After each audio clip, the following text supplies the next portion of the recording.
আছে আছে আছে আছে আছে আছে আছে ওইটার ভিতরে আছে। হুম রে বাপ রে, হ্যাঁ কাছকে যাবো?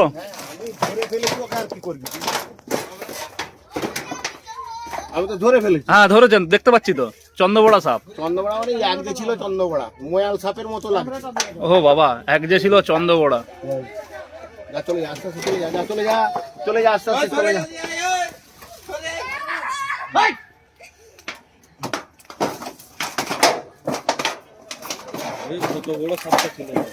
নমস্কার, আমি Malay Ghosh, wild life rescuer. সামমাতে মানুষের ভয় আসে, ভয় কাটাতে আমরা চলে আসি। মানুষ যখন অফিসিয়ালি ফোন করে, সেরকম একটি ঘটনা ঘটলো ঘাটাল থানার জলসরা গ্রামে। এটা কি পাত্রপাড়াতে। এখানে বাড়ি তৈরির টিন রাখা ছিল, সেই টিনের মধ্যে লুকিয়ে ছিল ভয়ঙ্কর চন্দ্রবড়া। আমরা ফোন পাওয়া মাত্রই ছুটে এসেছি। আজকে আমি ময়াল সাপ উদ্ধার করতে গেলাম চন্দ্রকোনায়, কোনো রকমে এসে খেতে বসেছি, তেমন অবস্থায় ফোন। সঙ্গে সঙ্গে আমরা এসেছি, যার ফোনে এসেছি তার কাছে জেনে নেবো যে কি ঘটনা ঘটেছিল। আমি ওখানে টিনে রেখেছিলাম বাড়ি ভাঙার, সেই টিন আজ বার করছিলাম বিক্রি করবার জন্য। সেখান থেকেই সাপ দেখি, তারপরেই জানান সাপ। আপনার নাম? আমার নাম সুজয় পাত্র, বাড়ি জলসরা, থানা ঘাটাল। আমরা ফিল্ডে এলাম, এক পিস টিনকে সরিয়ে দিতেই বেরিয়ে গেল বিশাল আকার চন্দ্রবড়া। আমরা সাপটি খুব সুষ্ঠুভাবে উদ্ধার করলাম, মানুষকে সচেতনতা বার্তা দিয়ে গেলাম সাপে কাটলে কি করবেন, কোথায় যাবেন। কিছুক্ষণ পর রিলিজ করব, দেখতে থাকুন সে ভিডিও। আমি তো ধরে ফেলেছি। হ্যাঁ ধরেছেন, দেখতে পাচ্ছি তো চন্দ্রবড়া সাপ। চন্দ্রবড়া মানে এক যে ছিল চন্দ্রবড়া, ময়াল সাপের মতো লাগছে। ও বাবা, এক যে ছিল চন্দ্রবড়া। যা চলে যা, আস্তে আস্তে চলে যা, যা চলে যা, চলে যা, আস্তে আস্তে চলে যা।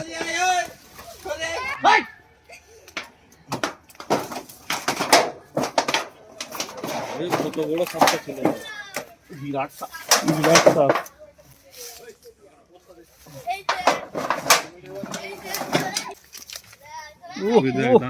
খাপচ খাপচ করছে পুরো একবারে।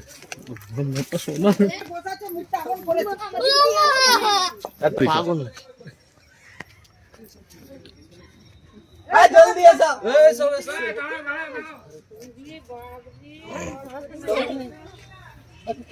সাপ দেখা যায়নি যাকে বলে। থলি না ডিবা নেই, ডিবা নেই, ডিবা ডিবা চাই, বিস্কুটের ডিবা চাই। আমি বিস্কুটের ডিবা হলে তো ভালো হয়। ওরকম জানলে তো ওখান থেকে নিয়ে চলে তুমি একটা। তুমি কম কথা বলো, তোমার কাছে ফোন আছে। ছবি করে দিবে ছোটখাটো এটা কেজি 4 হবে, ছোটখাটো এটি কত হবে? আমাকে দিবে এ কাকা, আমাকে দিয়ে দিত রে, আমাকে দিত, ওকে দিত। দেখো নাগুলো দেখছো, বাচ্চা পড়েনি, আর বাচ্চা আমার টাইম হয়নি বলতে। এখন এদের মিলনের সময় জোড়া আছে ওখানটায়, দেখো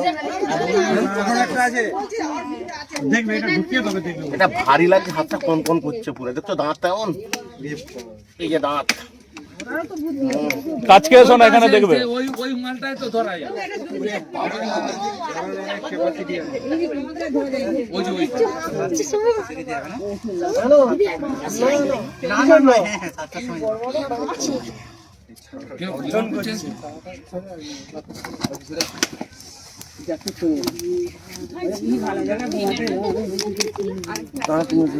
বলছি শুনে রাখুন, সাপ সম্বন্ধে কিছু সচেতনতা বার্তা।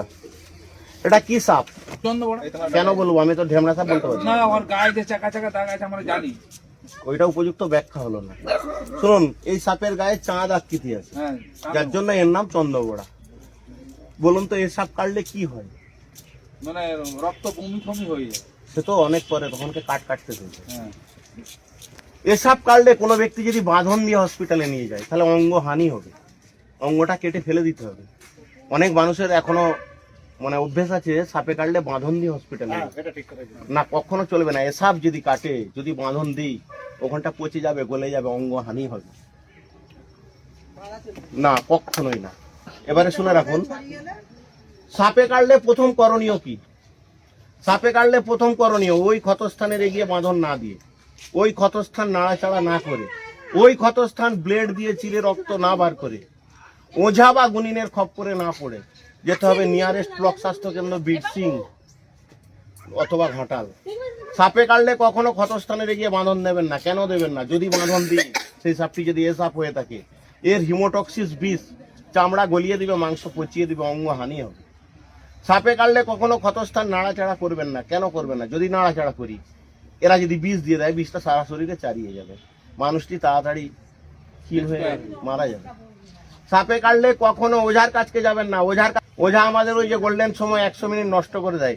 নষ্ট করে দেওয়ার পর ওঝা যখন বলে যে হসপিটালে যাও, ডাক্তার কি বলে? Time is over. মানে তুমি 100 মিনিট অতিক্রান্ত করেছো, আমরা বাঁচানোর চেষ্টা করবো, আমরা দেখেছি ম্যাক্সিমাম মারা যায়। তাই সাপে কাটলে 3টে জিনিস: নাম্বার 1 100 মিনিটের মধ্যে হসপিটাল, নাম্বার 2 ক্ষতস্থানে গিয়ে বাঁধন চলবে না, নাম্বার 3 কখনো ওঝার কাছকে যাওয়া চলবে না। বুঝাতে পারলাম?